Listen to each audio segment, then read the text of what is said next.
I'm a robot vacuum cleaner, so yeah, I got one gig. I suck up dirt, so pardon my inferiority complex about Geico, who does so much more. Like, not only could they save their customers money on car insurance, but they got fast and friendly claim service too, and an award-winning mobile app.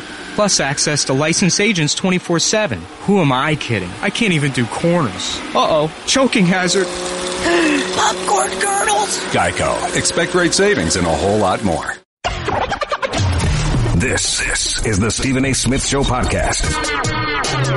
I'm Stephen A. Good afternoon, everybody. Welcome to the latest edition of the Stephen A. Smith Show, coming at you right here on ESPN Radio. 250 plus markets across the United States of America. And of course, ESPN Radio on Sirius XM. Channel 80. Number to call up as always is 888-729-3776. That's 888-SAY-ESPN. Tedy Bruschi, NFL analyst extraordinaire, three-time Super Bowl champion with the New England Patriots. He will be on the show a little bit later on today. Talked about these NFC and NFC conference championship matchups. And of course, he'll be doing that about 30 minutes past hour number one. And then of course, our resident handicap extraordinaire out of Vegas, RJ Bell, he'll be on the show with us to handicap the games Vegas style. Looking forward to talking to him as well. It's time for Straight Talk. Brought to you by Straight Talk Wireless, best phones, best networks, no contracts. Lots of stuff to get into today. And of course, I will get into LeBron James and Charles Barkley, calling him a drama queen. I'll respond to that a little bit later on in the show. Plus, at a particular question that I'm interested in presenting to all of you, because I'm interested in hearing your take about that. But like I said, first things first. I mean, look, ladies and gentlemen, I'm in the minority. I am in the minority because I am not caught up in this Tom Brady injury the way everybody else is. I really don't understand that. I'm actually laughing at all of y'all. So let me get this straight. A five-time champion who's been to about 9 AFC championship games, who's 60 minutes away from a Super Bowl appearance, yet another, who is widely recognized, universally recognized actually, as one of the greatest quarterbacks ever, widely recognized as the greatest quarterback ever. I am supposed to believe that this guy named Tom Brady is hurt and he's not practicing. And you know what? He might not be ready for Sunday. I mean, y'all make me laugh. I got to admit it. Y'all actually make me laugh. Tom Brady, this is all a hoax to me.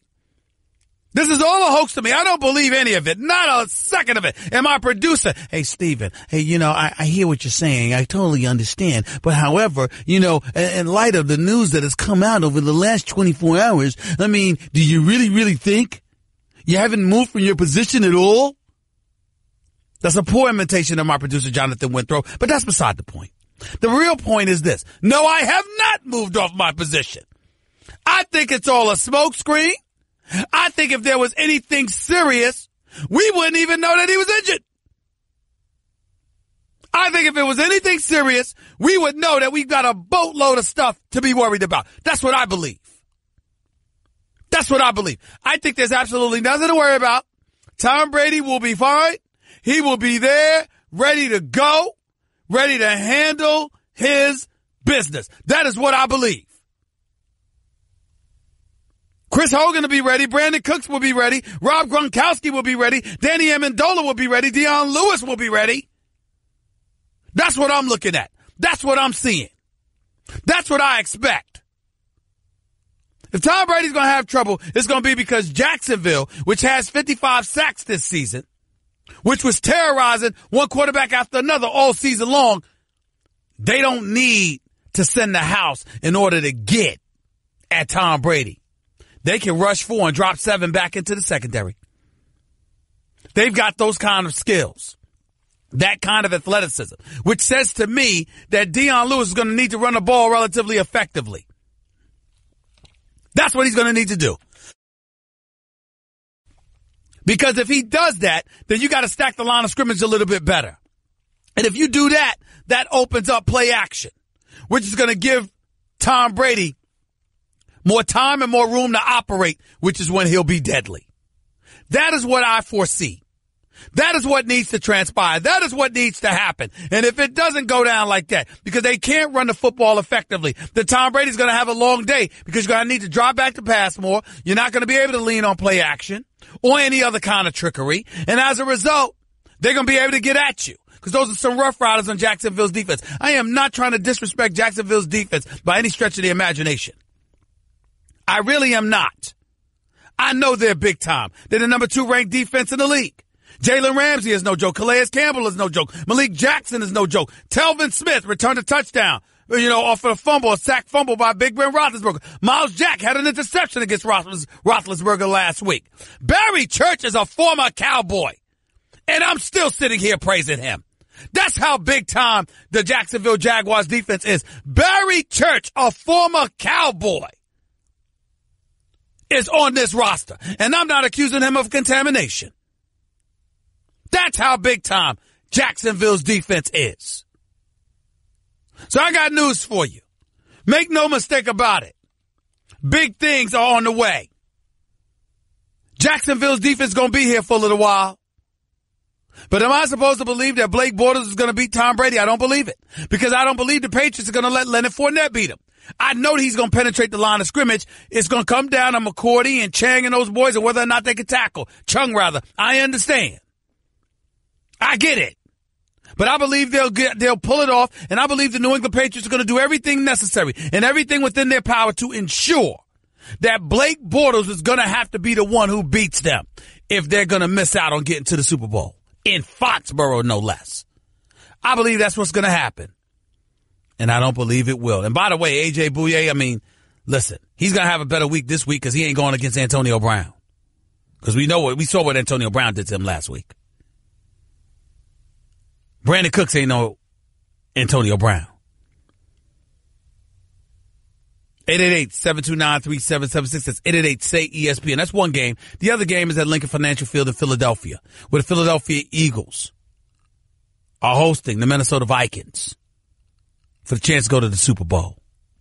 Eagles are 4th in points allowed, 4th in yards allowed, number 1 against the rush, relatively suspect against the pass. But their defense is elite in and of itself, just like Minnesota's is, even though Minnesota was number 1.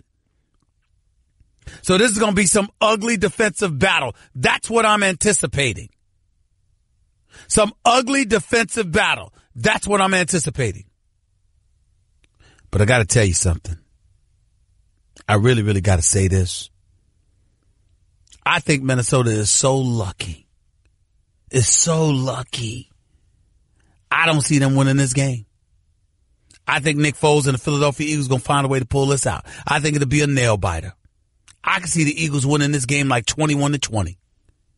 I think it's going to be that close, but I think the Philadelphia Eagles will prevail because of their defense, because of the home crowd, and because I think their defense will make a play against Minnesota's offense and Case Keenum, which everybody's trying to act like is the second coming of Joe Montana, and I think that they'll find a way, that meaning the Eagles, to get it done. That is what I believe. I ain't gonna lie to you, though. I ain't that damn confident about it. 888-729-3776. That's 888-SAY-ESPN. We'll get into both AFC and NFC championship games. We'll get into both topics, both games. We also need to recognize this before we say anything else. If ever there was a moment when Tom Brady is holding the NFL in the palm of his hands, it is right now. Ladies and gentlemen, last week, Big Ben Roethlisberger, Matt Ryan, and Drew Brees all went down. Their replacements are Blake Bortles, Nick Foles, and Case Keenum. If you think for 1 second, after the year that the NFL had, because of Colin Kaepernick's protest and ultimately the president getting involved by turning it into an issue about our American flag, all to irritate and annoy NFL owners who would not let him into their little boys club or their big boys club. As an NFL owner, That's right, I said it. That's what your president did. He had a vendetta against other owners, which they confirmed and acknowledged that they believed. Because that issue was successfully hijacked, and because fan interest and ratings interest all dissipated. You have any idea how bad this would be for the National Football League if we had a Super Bowl that was without Drew Brees, Matt Ryan, Ben Roethlisberger, and Tom Brady? And instead we had Blake Bortles versus Nick Foles or Case Keenum? You talk about ratings nosediving? Oh, my Lord. I don't recall at any time when the NFL ever needed a player more than they need Tom Brady this weekend. And to annoy my buddy Carlton who calls in, it wouldn't surprise me at all if everything was done to facilitate Brady advancing to the Super Bowl within legal means, of course. I'm just saying. 888-SAY-ESPN. That is the number to call in to the Stephen A. Smith Show right here on ESPN Radio. You're listening to the Stephen A. Smith Show podcast. Welcome back to the Stephen A. Smith Show right here on ESPN Radio. By the way, that diatribe I went on a little bit earlier was Straight Talk Wireless, brought to you by Straight Talk Wireless, nationwide coverage on America's largest and most dependable 4G LTE networks. The number to call in to the Stephen A. Smith Show, as always, is 888-729-3776. That's 888-SAY-ESPN. Let's get to some of these calls because I know a lot of people want to talk about a few things, so let's do that. Let's go to Claudia in Cali. You're live with Stephen A. on ESPN Radio. Hello, Claudia. How are you? Hi, Stephen A. A long-time listener, first-time caller. Well, thank you so much. How are you doing? Good, and yourself? I'm doing great. Go ahead. Talk to me. I just want you to not underestimate my Pac-12 Bruins, because what Bruin took out Aaron Rodgers this season? Anthony Barr. Oh, what Bruin's going to take out Ben from the playoffs was Miles Jack, the Jaguars. And he's going to take out him, and Calais Campbell will listen, take out. Anthony Barr and Miles Jack are no joke. I like them both, but go ahead. What point did you really call up here to make? Because the Patriots are not going to the Super Bowl. It's going to be the Eagles and the Jaguars. The Eagles and the Jaguars. So you're telling me it's going to be Blake Bortles against Nick Foles? Yep, that's what it's going to be, and the Eagles are going to win. Claudia, and if they do, Stephen, this year I turn 50, you will take me out to dinner for my 50th birthday. If what? If the Eagles and the Jaguars win? The Eagles win, and the Eagles and Jaguars make it to the Super Bowl. I have to think about it. Claudia. I can't believe that I'm saying this over national radio, but I'll have to check in with someone before I'm allowed to grant you that wish. But I do appreciate the call and the offer. Thank you so much. You have a wonderful day. Welcome. Thank you. I appreciate it. You take care of yourself. Let me move on from that subject. It's a little bit hot up in here. Let's go to Ryan in Atlanta. You're live with Stephen A. What's up, Ryan? Stephen A., man, thanks for taking my call. No problem. What's up?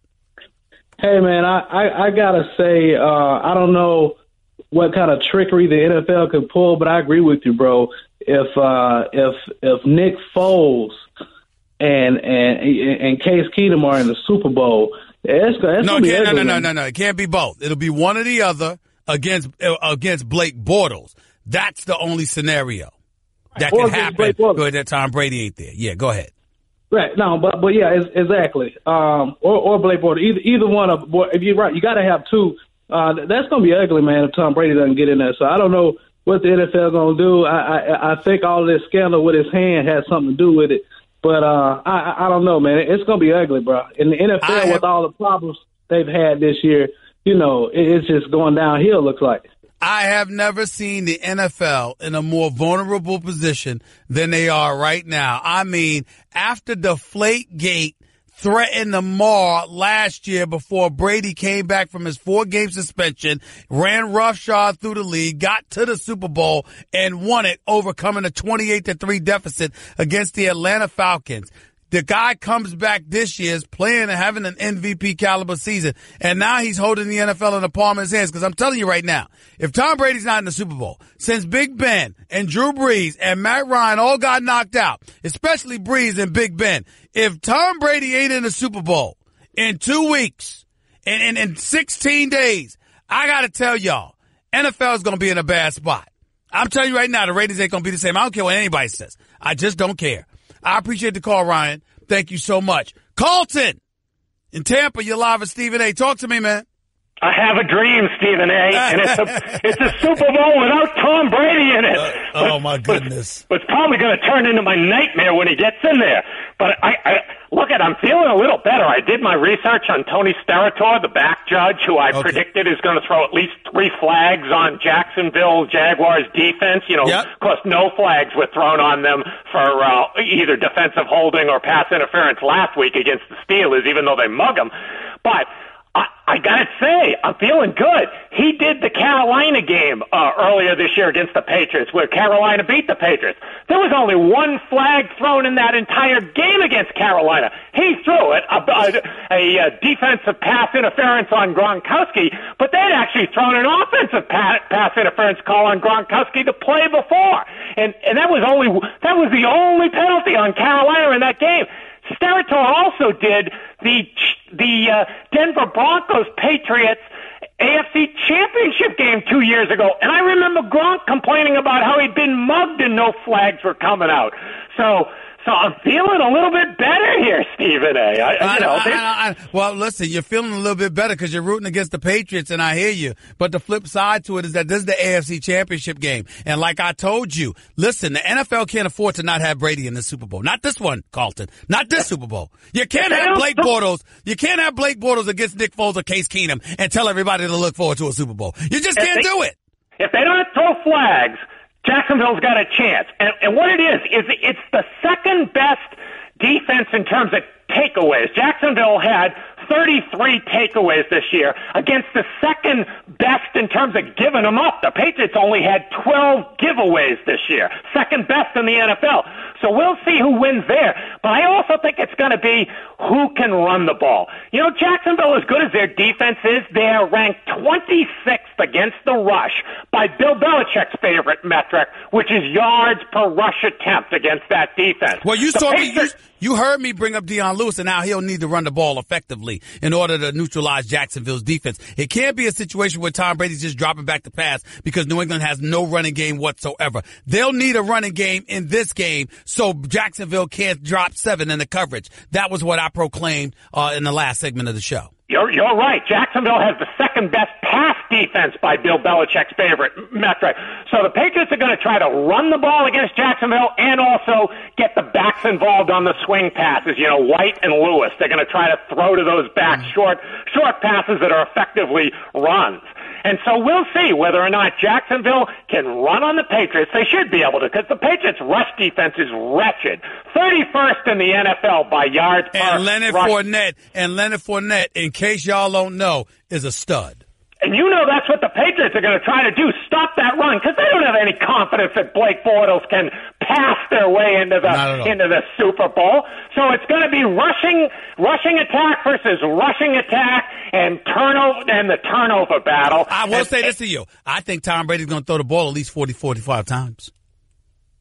I doubt it, unless they're all to the backs. I think he's going to throw the ball 40 to 45 times, trying to dip and dunk. But that speed that Jacksonville has on its defensive side of the ball, I think you're going to see a lot of misdirection. This is where Tom Coughlin is going to come. He's going to have to come from upstairs and help out his coach in this particular situation, Maroney. That's what I think.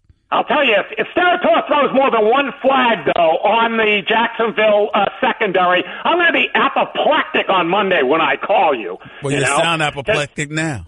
Because my dream is Blake Bortles versus Nick Foles. That's my dream, Stephen A. Please make it happen. But you're lying, Carlton, because you know good and damn well if that happens, you'll barely watch the Super Bowl. I will enjoy it for once. Oh, my Lord. Last year's Super Bowl was so traumatic for me, Stephen A. I'm barely over it now. That was traumatic. That's right. Before that, the Seahawks Super Bowl was traumatic for me, Stephen A. That's right. You're gonna suffer. You're gonna miss the Patriots when they're gone. I'm telling you, if they don't make this Super Bowl, you're gonna regret your words. You're gonna be depressed. You mark it down. You mark it down. I can sigh of relief. The sun will be out in Tampa, and I'll be feeling good. You're delusional, Stephen A. You're delusional. You're delusional, Carlton, on this one. You're delusional. You're not appreciating the greatness of the Patriots, but you will, my friend. You will. Enjoy the weekend. We'll talk Monday. 888-729-3776. That's 888-SAY-ESPN. More of your calls on the AFC and NFC Championship game in a minute. Plus, I'm getting into Charles Barkley getting on LeBron James. I'll tell you who's right, who's wrong, who has a point in a minute. You're listening live to Stephen A., ESPN Radio. By the way, Tedy Bruschi is up next. Bye. Guess what? You're in the middle of the Stephen A. Smith Show podcast. Damn it, I mean it! Back to the Stephen A. Smith Show. This man's only got a few minutes, so I'm going to get right to it. 3-time Super Bowl champion with the New England Patriots. Now NFL analyst extraordinaire for ESPN, the one and only Tedy Bruschi is on the line with yours truly right now. What's going on, Tedy? How you doing, buddy? I'm doing well, Stephen A. I'm doing well. How worried are you about the hand injury to Tom Brady? I mean, my Lord, everybody's in panic mode except me. What about you, Tedy? Well, I don't want to say that Brian Hoyer better get ready because I don't think it's that serious. But it can affect gameplay. I mean, what happens if the quarterback-center exchange? He's trying to take care of the thumb, and he fumbles a quarterback-center exchange. Is that a turnover? What happens if he's less accurate on his passes because he can't grip the ball as well? And, it's a pass defense, and it's a interception on a third down, one less third down conversion. Various things can happen. A quarterback throwing a football to me is like a golf swing, and any little thing can affect it, and accuracy is big for Tom Brady and the Patriots. We'll have to wait and see Sunday. Is that your biggest concerns for the Patriots in this particular game, or is there something else on your mind that you believe your former team needs to be concerned about? I played in those games. I mean, against the New York Giants and how they had a formidable front four rushing Brady and getting to him. And when they beat us in 2007 in the Super Bowl, Tom Coughlin was the coach then. Tom Coughlin is the GM there now. He's got guys like Ngakoue, Fowler. Inside, he's got Malik Jackson, Calais Campbell, those type of guys. Different names, same formula. Coughlin knows it. So this is no walk in the park. This is a very tough football team in Jacksonville, but they just have a similar formula to what the New York Giants had. So no, I'm not 100% confident in this game for them. We're talking to Tedy Bruschi right here with Stephen A. on ESPN Radio. I assume you have the Patriots winning this game. I assume that because I don't believe a team, even with a stout running game led by Leonard Fournette, is going to be enough to beat New England with Blake Bortles, because I don't believe that the New England Patriots defense is going to make the same mistakes Pittsburgh's defense made.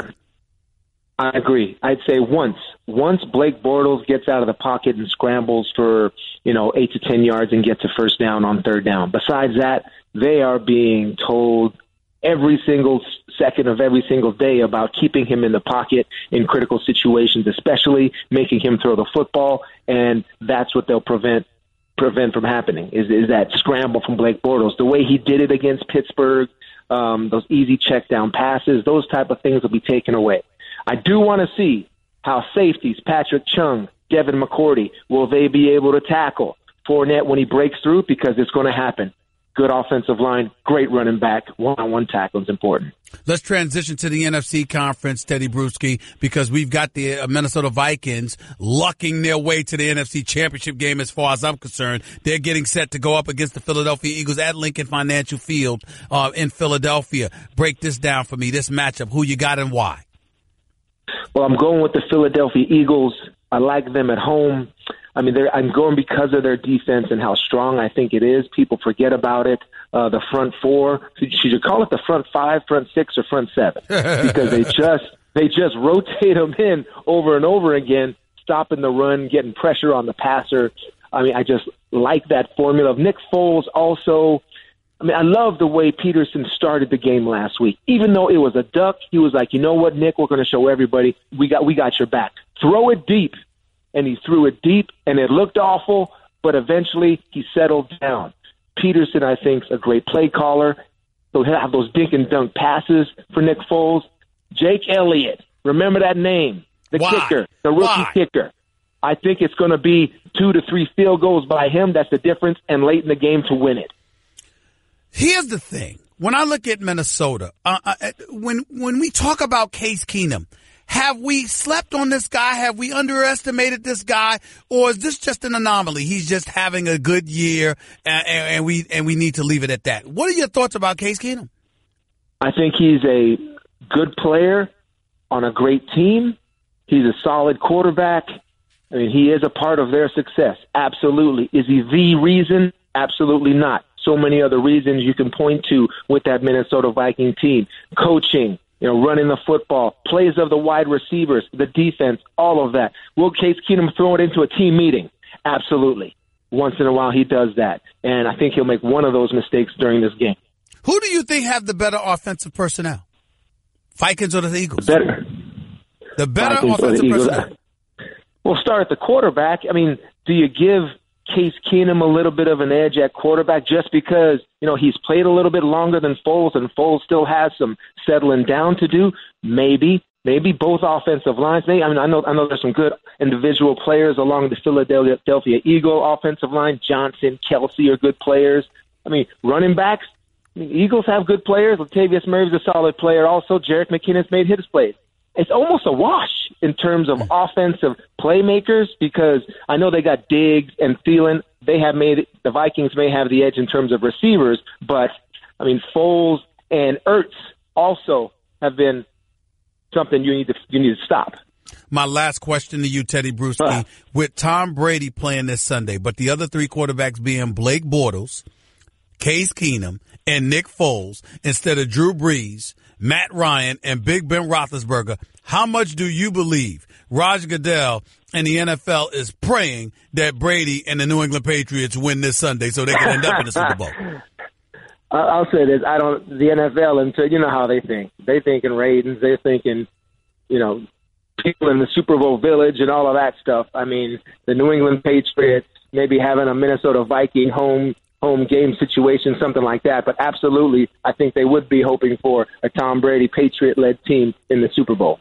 I'll be watching you on NFL Live this afternoon, buddy. Thanks so much, as always, man. Appreciate your time. All right, Stephen A. I'm off. Thanks, man. Take it easy, buddy. The one and only Tedy Bruschi, 3-time Super Bowl champion with the New England Patriots, right here on the Stephen A. Smith Show on ESPN Radio. By the way, ESPN Radio is presented by Progressive Insurance with more than 30 unique coverage options available. Progressive, no small business. Learn more at progressivecommercial.com. The number to call up is 888-729-3776. That's 888-SAY-ESPN. Lots of stuff to get into because, listen, you heard what he's saying. He ain't going against the Patriots. Because deep in Tedy Bruschi's heart of hearts, he knows good and damn well Tom Brady's all right. All this noise about Tom Brady, oh my Lord, is his pinky hurting or something? Oh, he's hurt. He's not all right. He's not okay. Oh, stop it. Tom Brady's going to be just fine. Tom Brady is 60 minutes away from a Super Bowl, and I'm sorry, a pinky or a finger is going to stop him? I said it earlier. I'm going to say it again. I don't give a damn if he was in a sling, walking around handing out pizzas to everybody until Sunday afternoon. Come Sunday afternoon, he'll be ready because he's Tom Brady. And this is not his first rodeo. Jacksonville can't say the same. Blake Bortles can't say the same. Blake Bortles never won a playoff game until last week. Now, the Jacksonville defense is no joke, and I get all of that, and I respect it.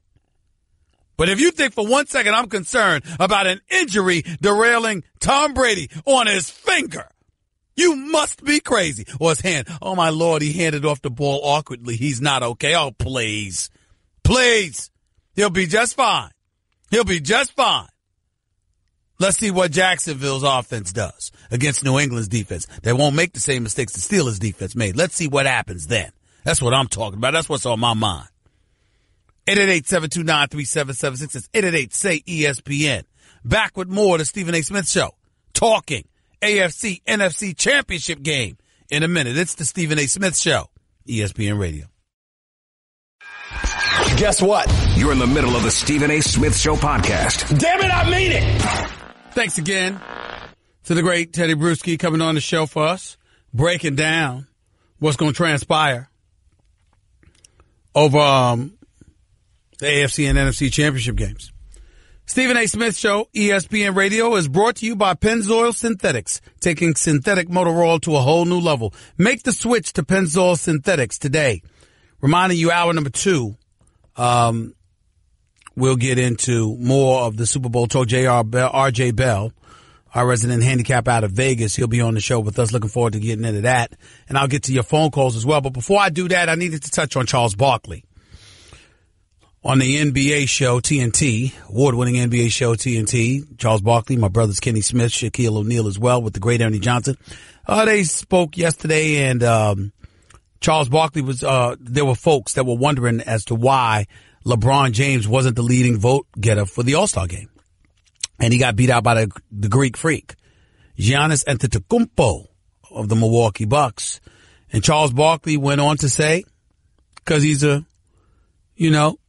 drama queen, calling LeBron a drama queen. Now, obviously, there are some people who believe that is sacrilegious. How dare you say that about LeBron James? He's the best player in the world.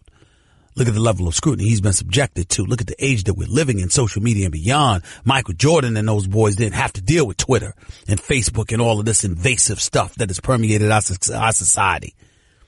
Fair enough. And I think, personally speaking, Barkley went too far with those words, per se, because they sounded entirely too incendiary and personal, which harkens you back to LeBron James getting personal with him when LeBron James went too far because he didn't like the criticism from Charles Barkley. So he brought up Vegas, and he brought up gambling debts, and he brought up all of this other stuff, which was completely unnecessary and was wrong for LeBron to do. Because all LeBron had to do was say, I got 3 rings, Charles, you don't. That's all he had to say. But he got tired of it. He was fed up with the criticism from Charles Barkley. So he went a little extra and got a little sensitive and highly offensive. I'm not going to go as far as to say that LeBron James is a drama queen. I'm not going to insult the greatest player in the world like that. Here's what I will say. I've heard players call him that. And so has Charles Barkley. You got a lot of people out there that are incredibly jealous of LeBron, unappreciative of the position that he's put them in terms of getting the money that they get in today's generation of NBA players. The brilliance with which he has marketed himself and turned himself into an astute businessman, and a mover and shaker, even in Hollywood.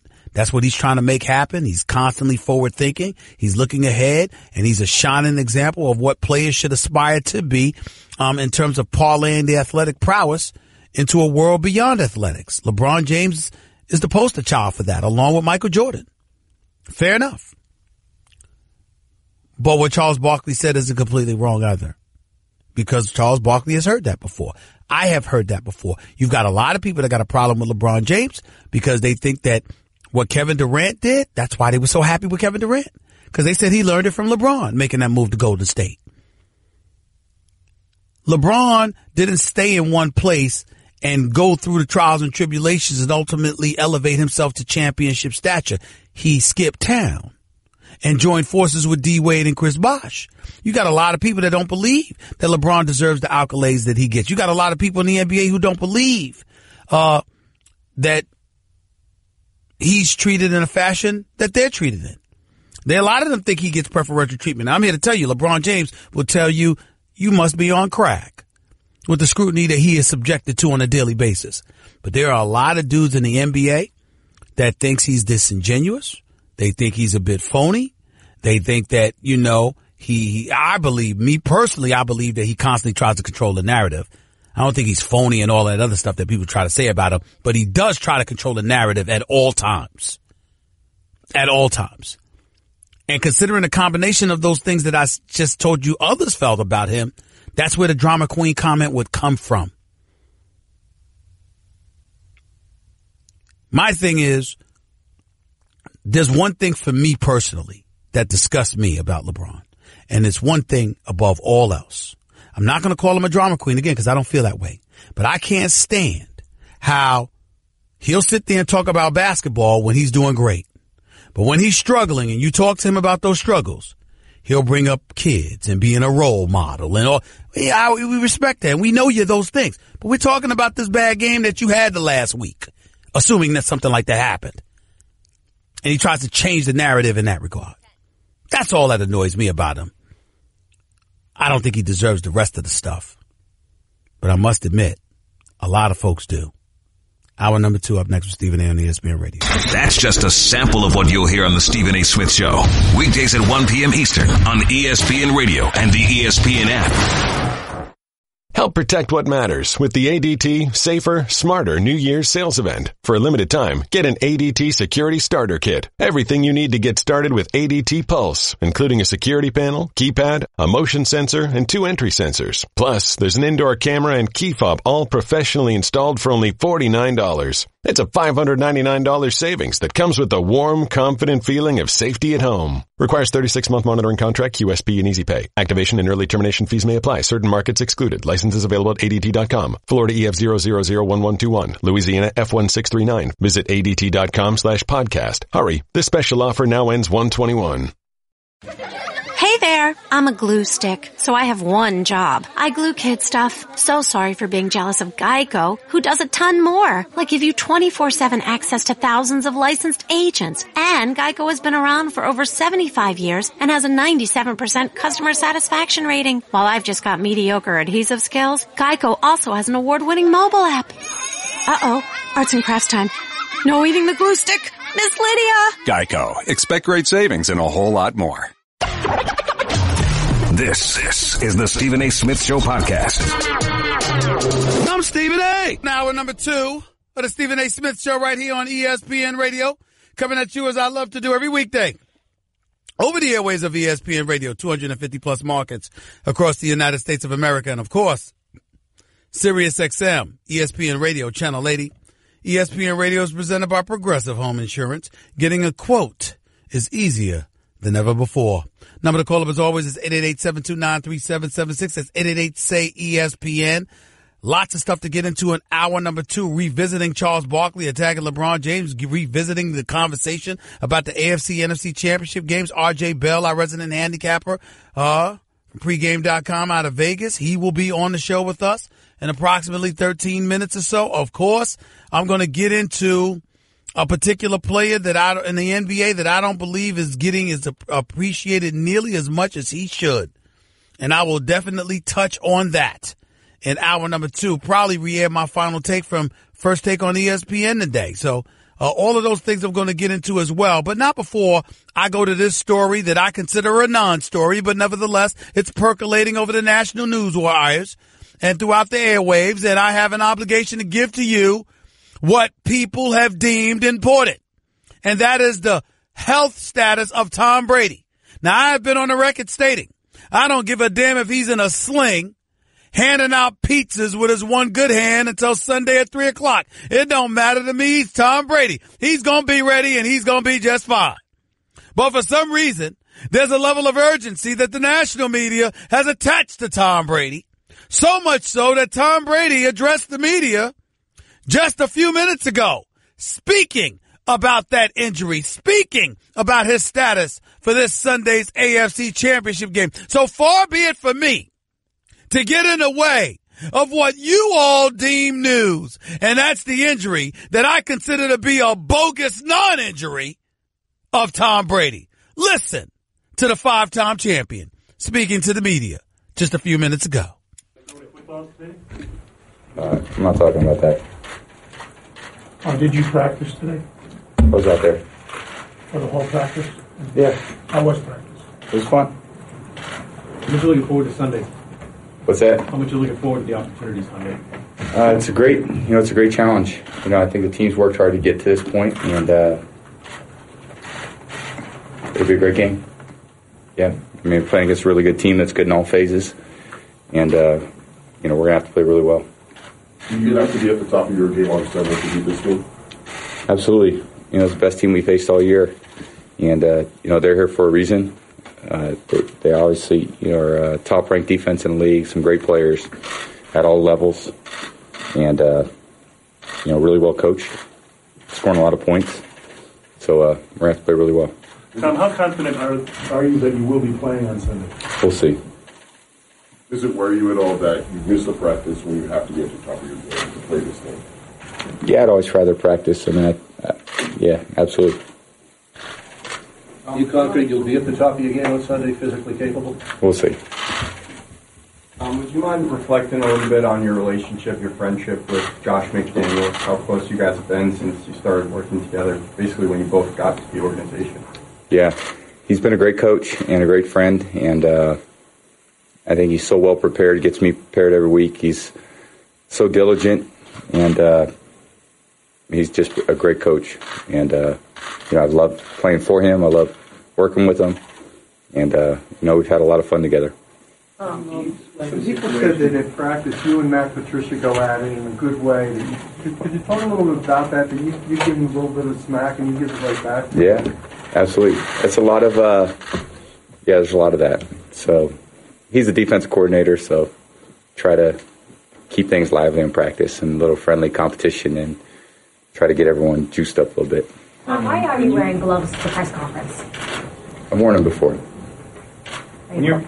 When you're managing an injury, is it more of a functionality of holding, gripping, throwing, or is it pain management whenever you've dealt with injury in the past? They're all different. It's football. What exactly happened on Wednesday? The collision that you had with Keenan? I'm not talking about it. Yeah. Is that it? Is there anything you can share about the next couple of days? What will determine the status between now and kickoff? I have no idea. How much similarity do you see in the Jaguars scheme with Seahawks in the past? A little bit different. I think they definitely do some different things schematically, coverage-wise, front-wise. Players are a little bit different, so it's a very unique challenge. I think their front's great. Their linebackers are very instinctive, very fast, and great cover guys in the secondary. So ball hawking defense, they strip it off you, they sack you, they scored, I think, 8 or 9 touchdowns this year on defense. So, they're a great defense. Tom, why are you wearing gloves inside? She already asked that. Tom, you've been a high-five guy in the past. Is it safe to say that you're going to be a fist pump guy for the rest of the weekend? We'll see. You got an opportunity to see Brian Hoyer take first-team snaps yesterday. How did he look? Brian, he's always looked good. Brian does a great job. Have you worked with him to help prepare for the possibility that you might not play?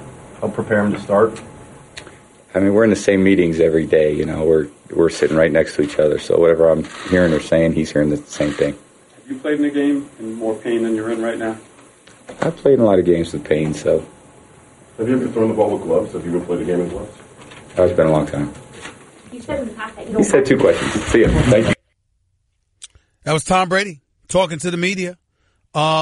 I got to admit to you, just listening to that, let me explain on one hand what because I think a lot of times people get caught up in you either for or against the media as a fan listening to something along those lines. Here's my thing, and I want to say this is separate and apart from Tom Brady because I had no problem with what I heard Tom Brady say today. Normally, I would have a problem, and here is why. I am one of those people who believes that the media nor anyone else has a right to know your personal business about your personal life. I don't give it. To me, you got a right to curse the media out if they came up to you asking you about your wife, your girlfriend, your mama, your family. Like when Tom Brady's mom, when we learned that she was ill, he had every right not to ever talk about that. That's their private, personal business, no matter what he was going through, because that affects a life beyond himself. Even in a situation like that, they may have had an effect on him emotionally as he was playing the game. That's still so personal that if he decided that he never wanted to talk about it, it's none of anybody's business. I know from experience with my mom. God rest her wonderful soul. I get that. I understand stuff like that. But I think that what you do as it pertains to your job, which the public patronizes by paying to see, whether it's live and in person or on television with NFL packages and beyond, I think if a player is injured, you have the right to know.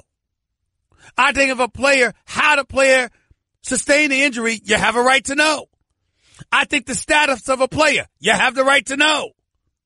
I think you have a right to know all of that. Because that's strictly about the game. Here's where the exception comes in. Tom Brady trying to win an AFC championship game this Sunday. You don't need to give the Jacksonville Jaguars any more evidence than necessary about exactly what's wrong, because they could potentially use it against them. I do understand that. I do get that. And there are exceptions to that rule. Generally speaking, I got a problem. Let's say, for example, if a player got in trouble and he got, mired with a sexual assault charge or something like that, and a player gave a problem about asking a question about the sport, I'd be like, how's those charges coming along? How you dealing with it? Because that's my way of saying to them, would you rather talk about that or basketball or football in this case? I'm trying to ask you about the sport. I don't want to know about all of that. But since you don't want to answer about that, maybe I should get personal. That's my attitude. Because you should be able to ask them anything about the sport they're playing. But there are exceptions. And I thought that Tom Brady, being very unrevealing, I had no problem with it in this particular situation. He's about to go up against the Jacksonville Jaguars for the AFC Championship in a little more than 48 hours. He don't want to talk about too much. I don't blame him. Especially if he got to get out there and play. I don't blame him. I don't blame him one bit.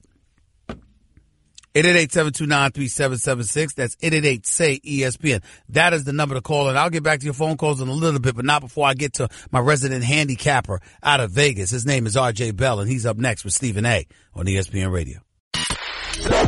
You're listening to the Stephen A. Smith Show podcast.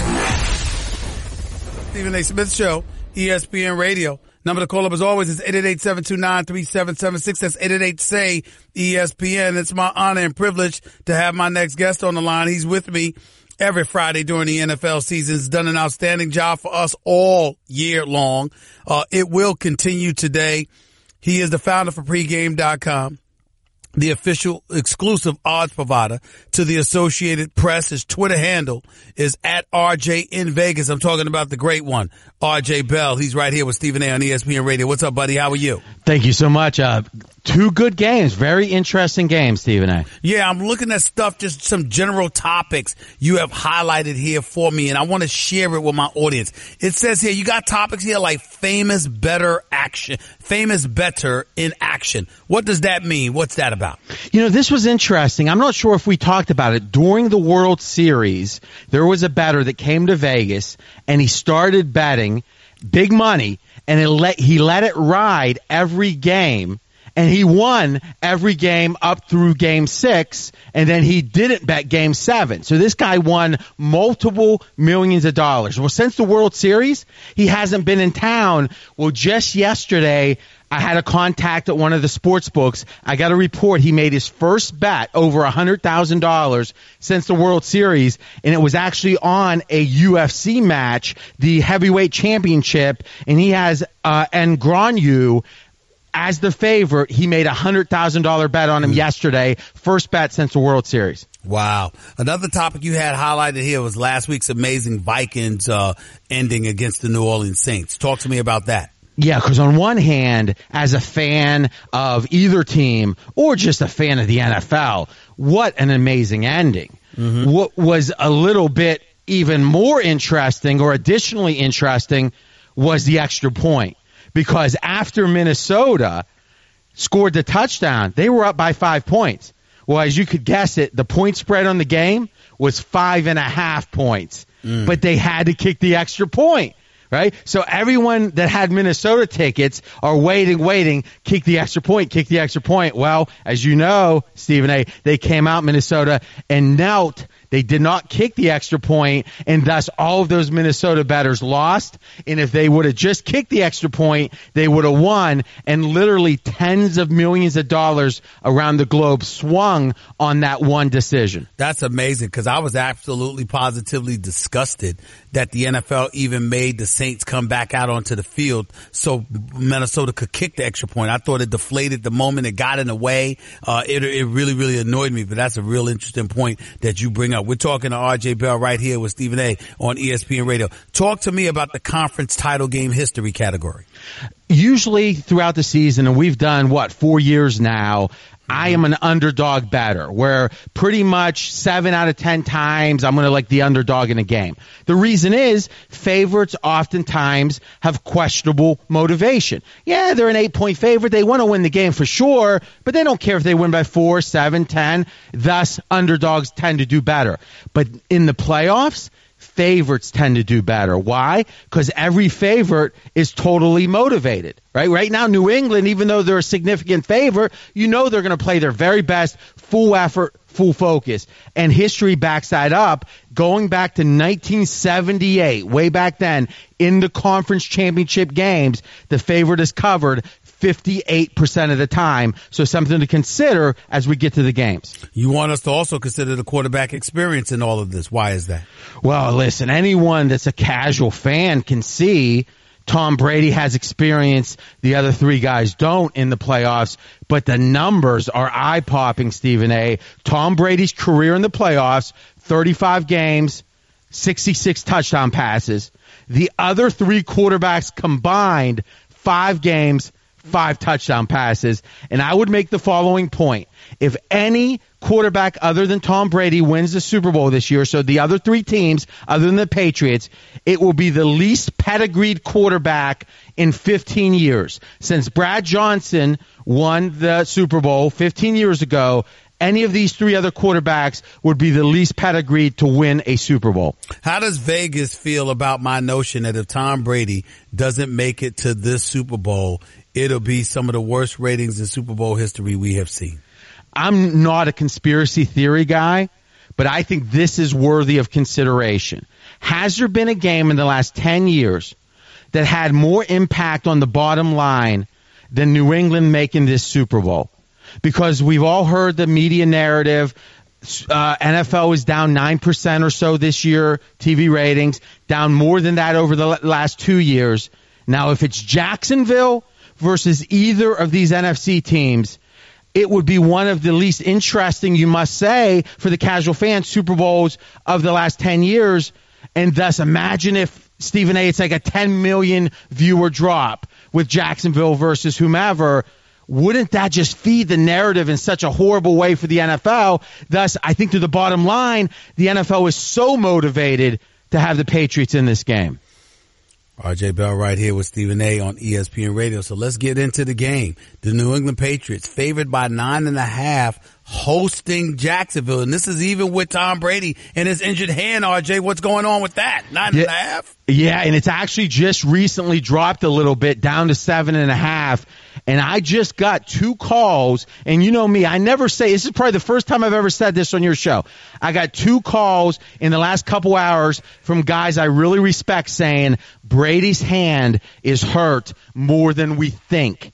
And if you actually look at the betting odds, they're dropping and moving towards 7. So my sense is, and you never know about, even if it's from 2 sources, right? You never know. But my sense is we're going to hear in the next day or so that Brady is going to be more limited than we thought. Now, I think he's still going to play. I don't believe it. I don't believe it. You don't? I don't believe it, not even. I think it's the biggest bogus story. I mean, this is just how I feel. I believe that the worse Brady is, the less we'd be hearing about it. Because I think Bill Belichick would do everything he could to keep that under wraps. I think the fact that this story is gaining legs and it's percolating even more, I think that gives me every indication that this is bogus. It's not nearly as serious as people are trying to make it. But I agree with you that whatever Brady and Belichick say, we should probably think the opposite. But how do you hide missing practice? When someone missed multiple practices, how do you hide that? Well, it's not a matter of that. Sometimes you go like this. All right, I'm a little hurt, but you know what? He could use the rest. He can relax because Jacksonville's going to put some heat on you now. They're going to put some heat on you. You understand? So to me, getting himself his mind ready and his body massaged to the point where it's at 100%. I think that's more important than reps right now. But Jacksonville. I'm sorry to interrupt, Stephen A., but historically, has Tom Brady ever sat out practices before conference championship games? That's true, but I'm not saying that there's nothing that happened. I'm saying that it's being overblown. That's what I suspect. And that's what I suspected even 4 hours ago. And again, I'm not saying I'm sure, but I would be willing to bet you a hoagie sandwich that we're going to find out that he's more hurt than we thought. All right, we can do that. RJ Bell right here with Stephen A. on ESPN Radio. Last game to get into, we got to get into the NFC Championship game between the Eagles and the Minnesota Vikings. Talk to me about that one. What's the spread on that game, and where do you stand with it? Where does Vegas stand with it? Minnesota on the road, favored by 3 points, a field goal. The line was 3.5. Right. So the money's been on Philadelphia, and this is what we call a pros versus Joes game. The pros are on Philadelphia. The Joes, the average bettors, are on the Vikings. I think the real story of this game is how much flatness can we expect out of Minnesota? And let me ask you what you think, because the reality is in the playoffs, you expect every team to be fired up, fever pitch, but off a game that was a true miracle win, do you think Minnesota's a little flat? I think they will be, but that's also because I don't think offensively that they're very good. I think defensively they will be ready, and it'll be a nail biter, but I'm not a believer in Case Keenum like so many people have grown to be. I'm just not there. And I think with Keenum, if you look at just this year, if that's the only data we had, second best QBR, ESPN's number is the QBR, second best Keenum. If you look across his career, this is a backup. So I think that question really is the question. And the last thing I would say about this is I think Philadelphia answered so many questions last week. Because entering it, we didn't know how Foles would play because, quite frankly, since he replaced Wentz, he didn't play well at all. He underperformed in the regular season. So we had big questions about Foles and, quite frankly, big questions about the rest of the organization because the Eagles hadn't won playoff games for quite a while. The fact that they played as a 3-point underdog against Atlanta, Foles played well, and they won the game. Now they're a 3-point underdog again. Psychologically, they just have to do what they've already proven they can do. I think that win helps Philadelphia a ton, and I do lean towards Philly in this game, +3. So you're leaning towards Philly. Who are you leaning towards with Jacksonville and New England? Ooh, I tell you this. I mean, even a couple hours ago, I really liked New England in this game. So I'm going to go with the under. There's the over-under total number of points. I think if Brady's hurt, New England can still play well, but they're going to be more conservative. So I think it's going to be a low-scoring game, would be my opinion. And the total is about 46. So I expect it to be less than 46 points. But you're picking New England? I would, to win the game for sure. Okay, so it's Tom Brady in New England versus Philadelphia Eagles, in your estimation, a rematch of the Super Bowl in Jacksonville. That'd be a good game. We'll see. Thanks a lot, RJ. Appreciate you, buddy. Thanks, Stephen A. Thanks a lot. The one and only RJ Bell, founder for pregame.com, the official odds provider for the Associated Press. His Twitter handle is @RJ in Vegas. He's our resident handicapper right here on the Stephen A. Smith Show, ESPN Radio, 888-729-3776. That's 888-SAY-ESPN. Back to your calls in a minute. You're listening live to Stephen A. on ESPN Radio. Guess what? You're in the middle of the Stephen A. Smith Show podcast. Damn it, I mean it!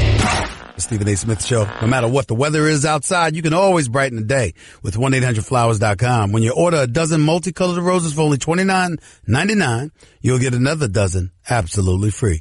So go to 1-800-Flowers.com/ESPN, please. 888-729-3776 is always the number to call into the Stephen A. Smith Show. That's 888-SAY-ESPN. Before I get back to the calls, I got two things that I need to address.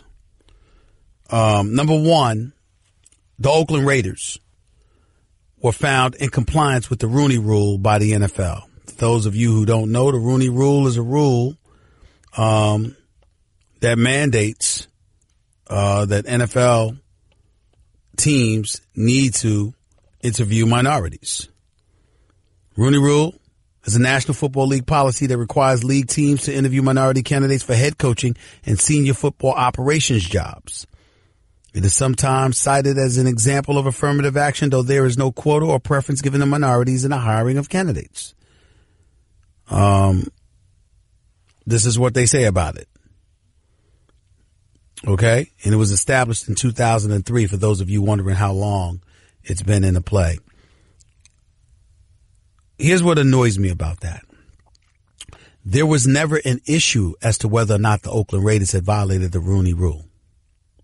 We all knew that Reggie McKenzie, the general manager, who happens to be black, for the Oakland Raiders, had interviewed minority candidates. The issue was, why the hell didn't you publicize it? Meaning publicize them. Because the objective was to make sure that minority candidates get looked at. Now, I know some people sit there and say you don't want to be some dog or pony show, and you don't want to just be paraded out there, every time somebody wants to interview you, and as a result, you just somebody that's used as a prop. No, that's not what I'm saying. I'm saying I understand that sensitivity, but it's important to recognize that part of the need for the Rooney Rule was so guys would come out of the dark and folks would get an opportunity to know them and identify themselves with a particular minority candidate's work. And us knowing who they are would be very, very helpful. Reggie McKenzie knew this. John Wooten knew this. John Wooten said himself, the Raiders were never in violation of the Rooney Rule. That was never an issue. The issue was it right for you to keep those interviews in the dark just because you knew that John Gruden was going to get the job? The answer would be yes, because it's John Gruden getting the job. You know that you're not going to be a candidate, but it's still important. In instances like that, ladies and gentlemen, if it were not for John Gruden, this is the person we would think about hiring right here. And the Raiders didn't do that. And that to me was problematic. But we could touch on that another day. Another item that I wanted to touch on was Damien Lillard for the Portland Trail Blazers. He got snubbed yet again. He's not an all-star starter, and that's understood. He ain't Steph Curry, he ain't Russell Westbrook, he ain't James Harden. We got that. But Damien Lillard averaging 25 points per game. Damien Lillard would miss the big shot big time. I went on the air today, and I called for him to demand to be traded. Because my argument was, playing in the Pacific Northwest, he doesn't get any love. And the Portland Trailblazers, with their sensitive selves, tweets out, somebody's always looking for attention. First of all, I don't need any more attention. I have a national television show, 2 hours live every day, plus a national radio show, 2 hours live every day. Secondly, and more importantly, the big problem is this. Why the hell do I get Damian Lillard more attention than the Portland Trailblazers do? Maybe if y'all want a little bit more, maybe if you marketed him a little bit better, maybe if you done a little something extra, Damian Lillard would get the love that he deserves. This brother hits big time shots. He's great under the clutch, in the clutch rather. He's averaging 25 a game. He's a career 22 point per game scorer. And Lonzo Ball is getting 30,000 more votes than him. Because Lonzo Ball is in a big market. I wasn't trying to cast any aspersions on the Portland Trailblazers. I was saying you're in the 22nd largest market, which is Portland. Lonzo's in number 2, L.A. Plus he's got a daddy that bloviates about him. And Lonzo Ball, who ain't on Damian Lillard's level by a long shot, gets 30,000 more votes. You know why? Because he's in L.A. wearing that purple and gold. That's why. Could y'all imagine if Damian Lillard was in the New York market? Could you imagine if the New York Knicks had Damian Lillard? Could you imagine? Or if the Lakers, instead of having Lonzo Ball, they had Lillard. Could you imagine what a star he would be? We all know the answer to that question. I'll leave it at that. I could go on the Portland Trailblazers, but I know a few people within that organization. I like them. I'm not going to go there. And the great citizens of Portland, Oregon, there's no aspersions, casting any aspersions towards you. Mad respect, great sports town.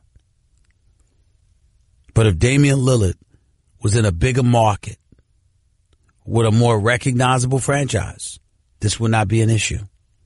I stand by that. Not intending to hurt anybody's feelings, but I stand by that. Your calls to close out the show in a minute. You're listening live to Stephen A. on ESPN Radio. Guess what? You're in the middle of the Stephen A. Smith Show podcast. Damn it, I mean it! Back to the phones before we get on out of here. Stephen A. Smith Show, ESPN Radio. Let's go to Sabrina in Massachusetts. You're live with Stephen A. Going on. How you doing, Sabrina? How's everything? I'm good, Stephen A. How are you? Thank you so much for taking my call. No problem. Go ahead. Wait, must I say that I love you and I love your show? Love First Take, all of that.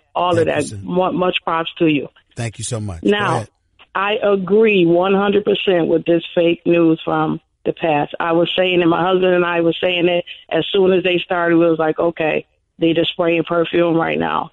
You know, I agree 100% with this. I think Brady going to come out Sunday and do Brady. I agree 100%. I agree. Thank you so much. You know I love the fact that you agree with me, Sabrina. You know I love that. What's your hubby's name? His name is Tyrone. Tell him I said what's up. Yeah, I will tell him. Can I touch on the NBA with LeBron real quick before we hang up? Please do. Go ahead. Okay, I believe that all of them really are crybabies, not just LeBron. Because if they came up in the old school days of playing basketball, they all would be crying. This whole thing with the NBA and the refs and the fouls and all that, I think they all would be crying, especially if they went up against the bad boys of Detroit. They all would be crybabies right now, but much sad. But that's all right. That's all right. All right. Thank you so much. You have a wonderful weekend. Let's go to too. Chris. Thank you, Stephen A. No problem. Let's go to Chris in L.A. You're live with Stephen A. Talk to me, Chris. Hey, Stephen A., 2 quick points real quick. I don't necessarily agree with what Charles Barkley had to say about LeBron being a drama queen, but one thing that sticks out with me regarding LeBron is that he goes to an organization that gives him everything he wants, whether it's swapping out a coach, adding players, whatever the case may be, and he still feels the need to go elsewhere. That's one thing that sticks out. I don't believe Kobe would ever do that. You give him the horses, Kobe's going to go out there and do the best he can to compete and win without throwing this organization saying what he needs. But if that's how you feel, then that validates what Barkley's saying, because that may be the reason why he said what he said. Okay. Oh, well, yeah, I agree. Well said. And real quick, I have a question. I was reading ESPN article about Kemba Walker potentially being on the trading block. Yeah. Where do you feel is the best fix? I believe it's New York. Stephen A. I don't believe they have it. New York. Okay. New York. I mean, I'm not sold on Ntilikina. I'm not. I'm just not. He's a solid player. He's long. He can defend. But he's no threat offensively at all. And I need more in New York. I just do. I appreciate the call, man. Thank you so much. Let's go to Christine. You're live with Stephen A. on ESPN Radio. How you doing, Christine? I am doing well, kind sir. How are you? I'm doing great. Thank you for calling. First, I have to say I loved you forever. I love your verbal assassinry. It's a wonderful thing. Thank Absolutely. you so much. Thank you. But I think that you're deluding yourself a little bit if you think that this Brady story is overblown, because there are people looking at his thumb and looking at the size of the shape of the thumb. There's something going on underneath that glove. And I think they're putting this out there in case they lose so that they can have a little bit of spin and PR control. I'm not saying they're going to lose. I'm not saying that I think that that's going to be a huge factor, but I think you need to take it just a little more seriously than you are. I will do no such thing, Christine. I have to see it to believe it. I have years upon years of history of watching Brady perform great, okay? And I don't believe Sunday's going to be any different. And I firmly believe, Christine, that if this was more serious, we'd know less, because it's Bill Belichick we're talking about. We'd know less if it was more serious. That's why I don't believe it. That's why I believe the story is bogus, and I will not change my mind on this. But I will be here Monday, Christine, if there is a need to correct me by yours truly. So feel free to call back, and thank you so much for calling. I really appreciate it. Rudy in L.A., you're live with Stephen A. Real quick, Rudy, go ahead. Hey, Stephen A. You just now touched on Damien Lillard. Yep. And I completely agree with you.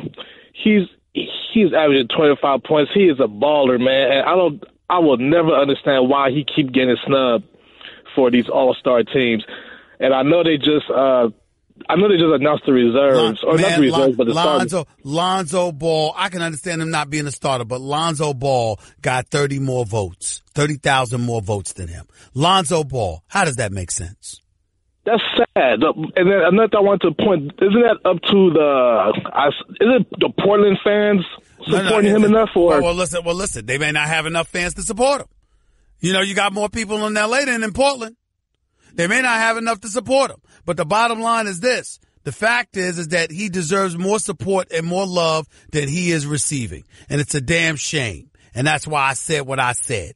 But I appreciate the call, Rudy. Thank you so much. Let's go to Mike in Denver. You're live with Stephen A. Talk to me real quick, Mike. Just touching on Tom Brady injury as well. You know ain't nothing wrong with him, man, and I believe New England going to blow him out tomorrow.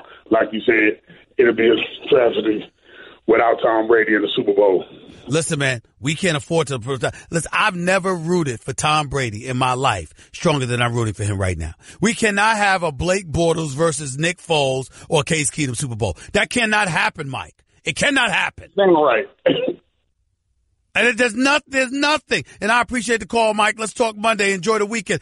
There is nothing that me, nor you, nor football lovers out there, nor NFL lovers out there has done to deserve what we're on the verge of getting. There must not be a Blake Bortles versus Nick Foles, Case Keenum Super Bowl. There must not be, especially with everybody having an elite defense. Jacksonville, Philadelphia, Minnesota. Tom Brady's the only hope there is for an interesting Super Bowl.